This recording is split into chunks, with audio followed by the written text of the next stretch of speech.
Morning, everyone. Good to see you. Day 20. Moving along. Cool. So,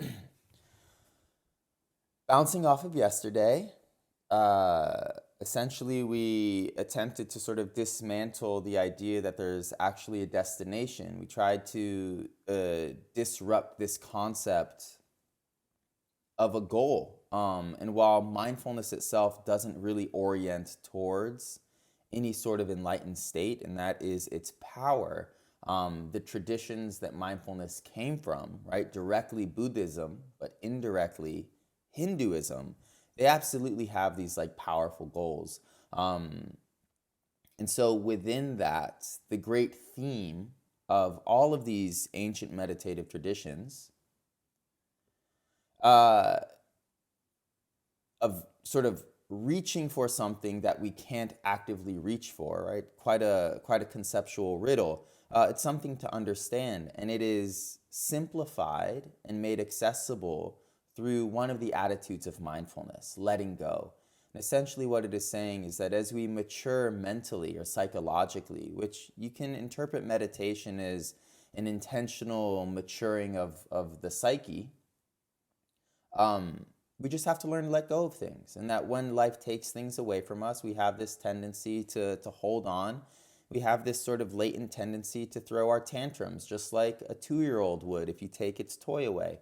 So we haven't fully learned this lesson of sort of relinquishing. And so we can consolidate that entire sort of discussion into a very simple phrase, especially if you're sort of in line with the spiritual aspects of this. There is no such thing as nirvana.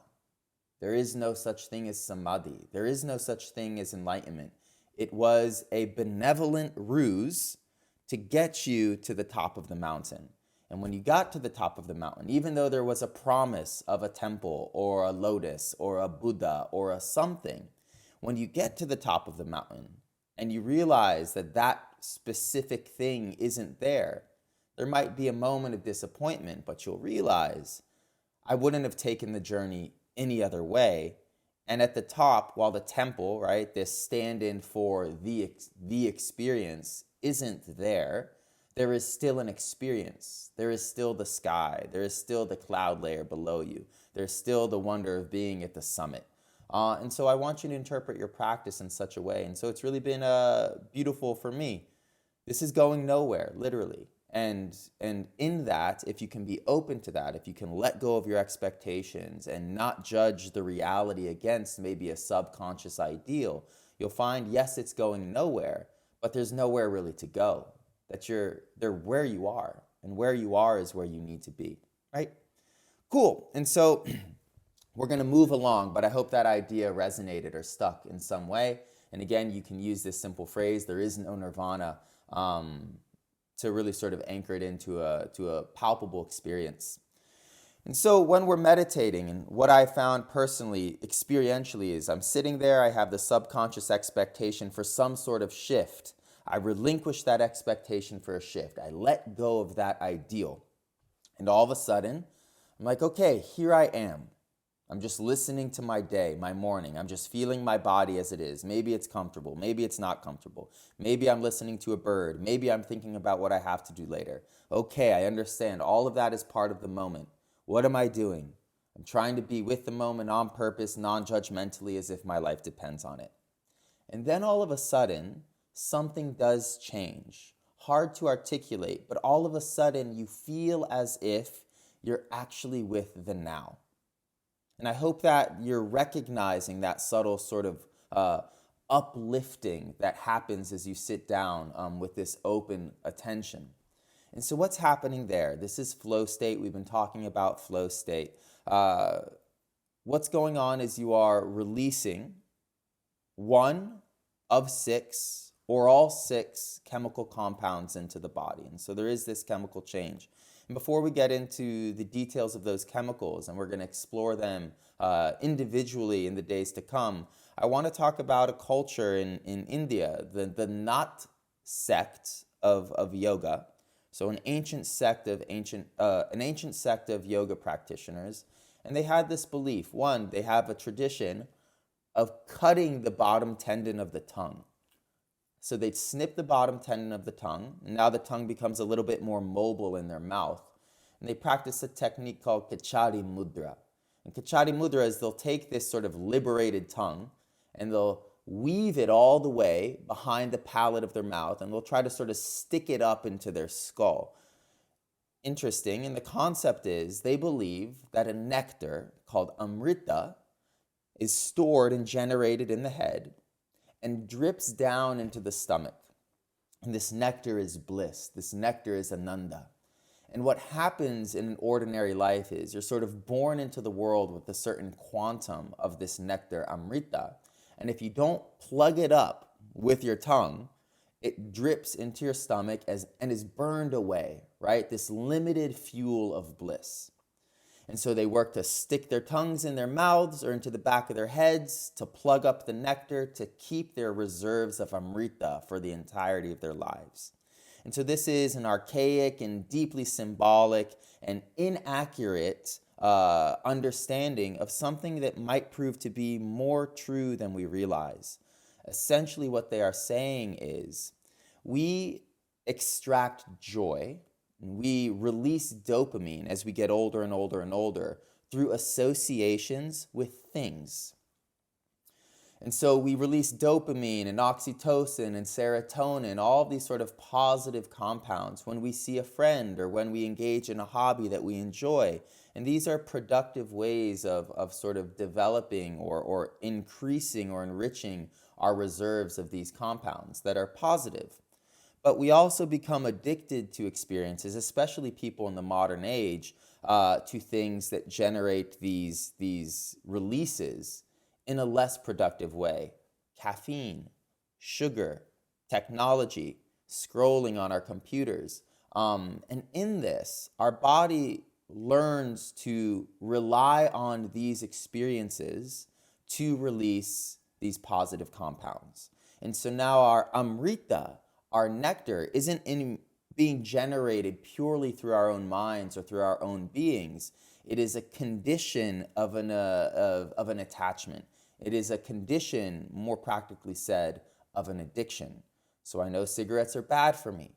I know they're disrupting or dismantling my lungs. But I get my dopamine when I take a drag. And so now my bliss is tethered to detriment. And so the theory of yoga, and really the backbone of all meditations, mindfulness included, is about renouncing these addictions, renouncing these attachments, letting go, and allowing our bodies to generate these sort of bliss hormones on their own, which they will do naturally. So if you take someone addicted to alcohol, you put them in a room, they're going through these withdrawals, right? They're not getting the substance that gives them the dopamine release. They survive that initiation, and then their body starts to create their amrita again on its own. So you kickstart the natural process.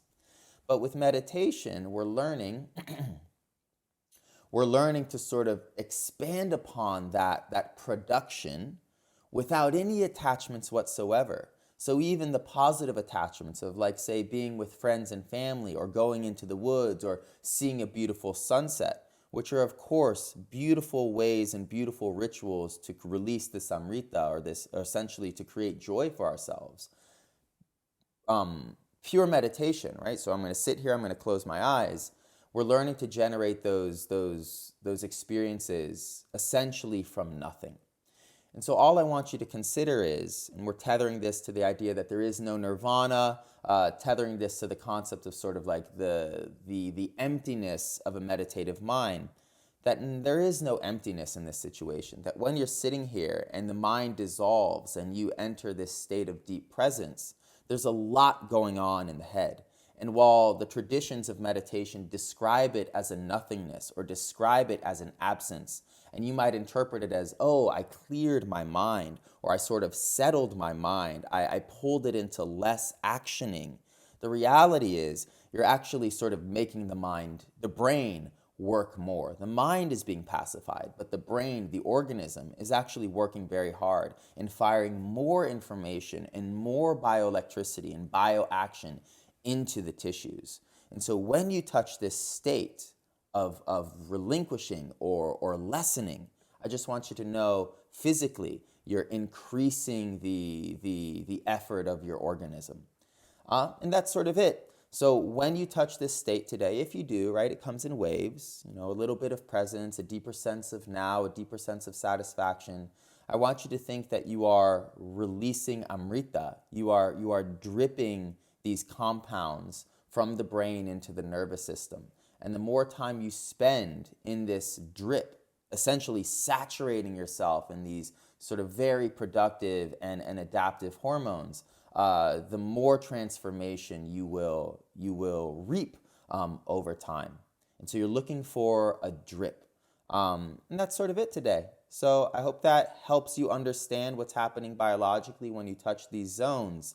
If you cannot touch these zones, if you're still at a point where it's like that space is fleeting for me, it's rare, it comes but briefly, and then I recognize it and it disappears. One, that's a natural part of the process.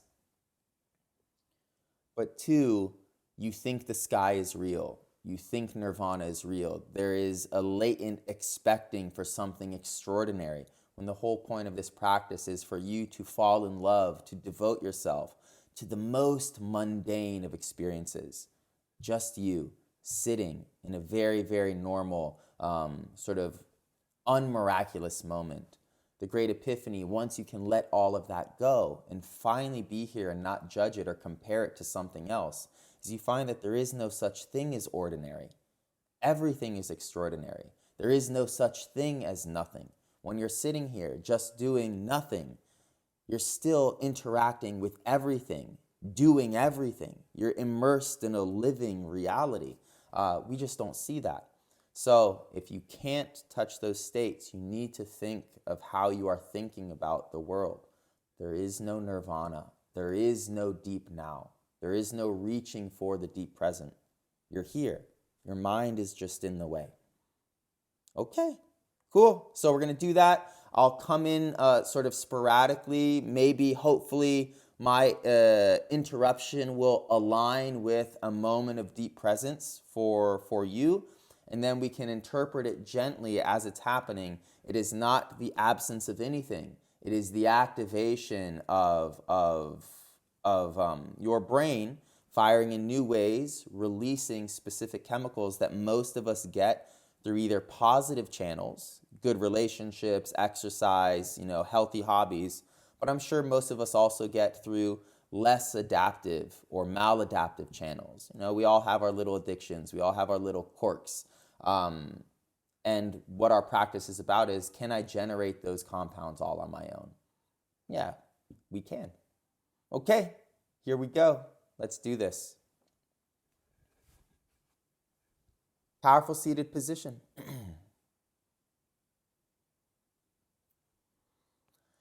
Eyes are closed.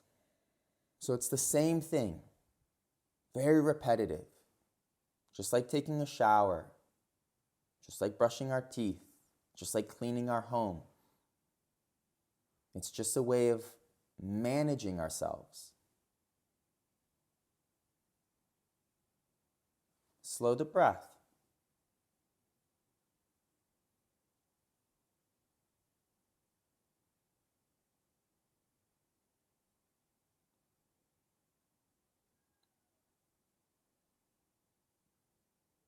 And so it will be helpful to just understand the progression of every practice. There is a warming up. But it feels like it's a settling.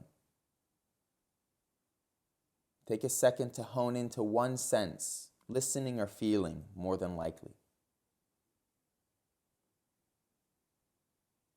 And spend a few breaths just listening to something specific or feeling something specific.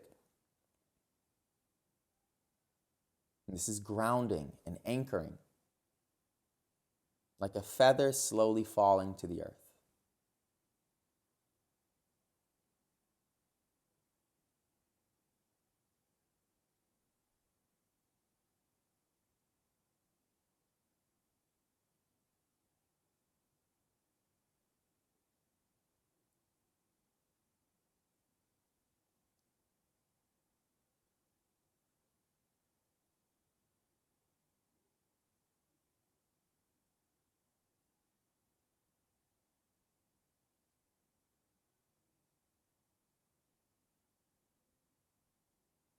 And now you're listening. And now you are more intimate with the now. But it is ordinary. And so for the next 5 minutes, as you occupy this ordinary moment, gently appreciate there is no such thing as nirvana. This thing you're doing will take you nowhere. Yet, you're doing it. If you can find harmony in that paradox, you are exactly where you need to be. If it is confusing, you are on the way and learning. Slow breaths. There is no nirvana. There is no secret now. No secret moment. It's just this.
And so you are with the moment as it is, as you are, non-judgment.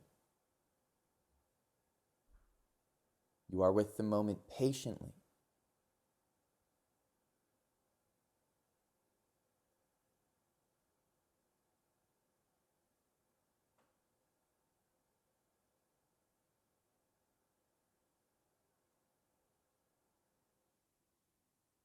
The sage advice of Thich Nhat Hanh, strike joy.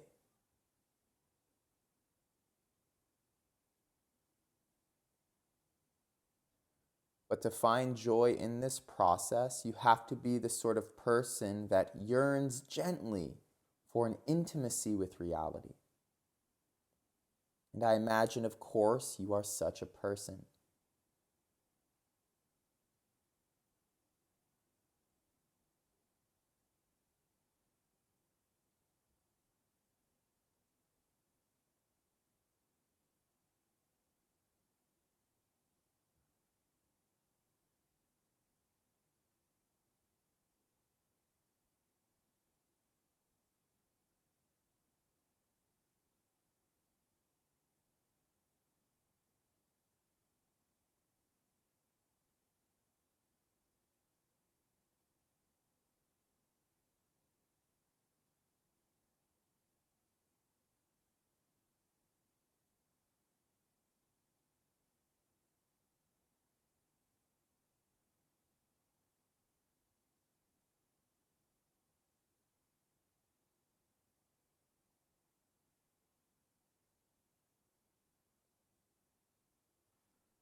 And while mentally or psychologically, this experience is felt as a clearing, as a nothingness, physically and neurologically, there's a lot going on right now.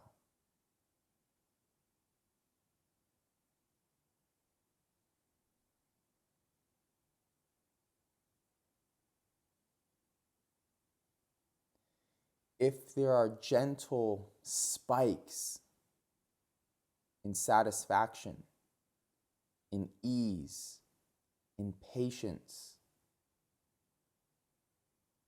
if there's a feeling that the world is slowly tiptoeing away, your brain is releasing very specific compounds. Your nervous system is dripping very specific compounds. And like the Zen masters who meditate under waterfalls, your body is being soaked in this adaptive cocktail that yogis knew of as Amrita.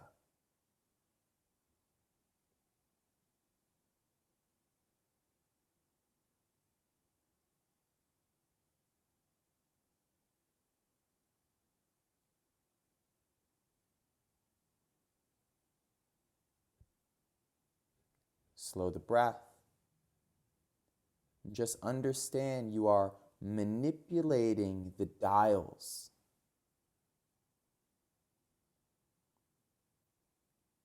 and personalizing the release of neurotransmitters and hormones.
Slow down the breath.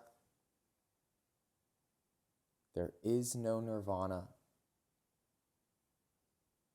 This thing you are doing will take you nowhere. It will change nothing. And that is the point. The more you can let go of that need to change, the more you will change.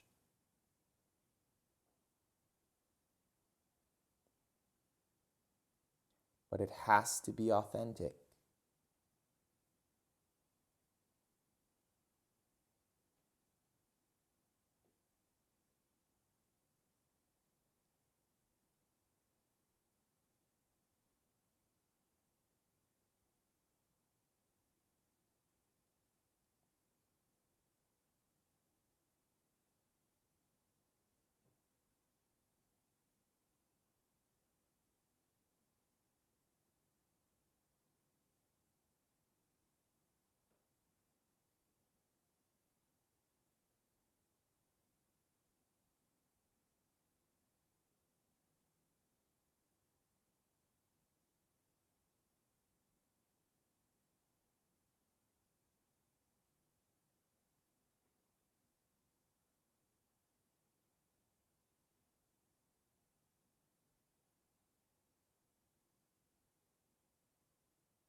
Slow down the breath.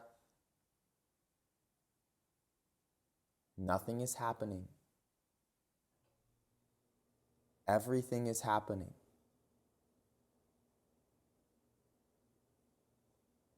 And through the two, there is a swell in well-being.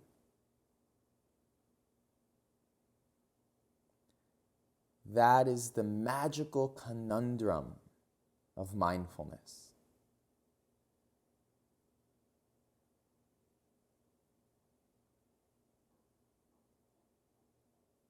Psychologically, it is an emptiness. Physically, it is a release of a specific hormonal and neural cocktail. We have always existed in two worlds, the world of the mind and the world of the body.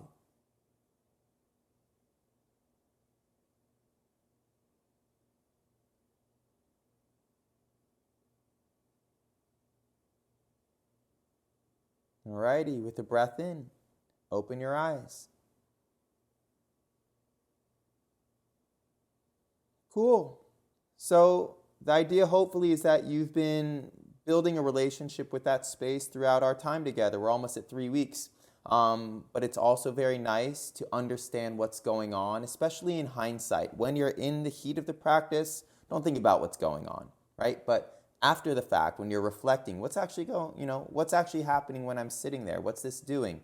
It's very valuable to know through various different angles, from the philosophies and the mythology to the metaphors and the poetry of explanation that usually the masters express their experience through, to now we have the advent of technology to really understand what's going on biologically and chemically. All of them come together to give you a very firm grasp of the majesty and the magic of what it means to just sit with an open mind with the present moment. So bottom line now, what we're talking about is, where do you source your dopamine? Where do you source your serotonin? Where do you source the chemicals that generate well-being? You source them from good spots, good places, good things, relationships, healthy hobbies. You also source it from illicit and detrimental things. I don't know what your vices are, but you can also source it through raw being. You can source it through your own nature, independent of any external space. And that is a very, very sort of attractive, powerful, and I think very obviously adaptive strategy. So think about that. You know, we all need motivation. You'll find this. You'll need motivation to keep practicing once this challenge is over. And maybe this understanding of where you source your dopamine or your amrita might motivate you to sort of, continue. Okay, good work, everyone. See you tomorrow.